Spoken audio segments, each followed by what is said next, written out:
Jeng jeng jeng. Hadis nak tunjuk kat korang tudung bawah Royal Gold daripada AZ Clover ni pakai seharian daripada pagi sampai ke malam, tak payah nak risau rimas sebab dia punya tudung sangat selesa.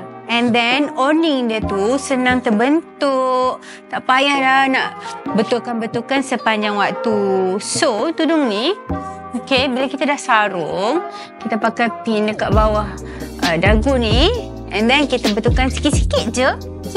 And then dia punya material sangatlah selesa. Akak-akak tak payah nak risau. Dia punya bila kita dah stylekan dia memang cantik, memang terletak. So saya nak tunjuk macam mana nak pakai cara kemas and cepat siap.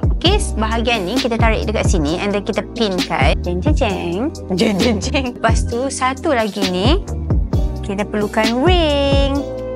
Ring daripada AZ Clover. Kalau korang nak ring macam ni, korang boleh dapatkan dekat AZ Clover. Tahu ada jual. Kita masukkan tudung ni dekat ring. Zas. And then kemaskan sikit macam ni. Kita letak atas bahu ni. Lepas tu kita pinkan dekat atas bahu.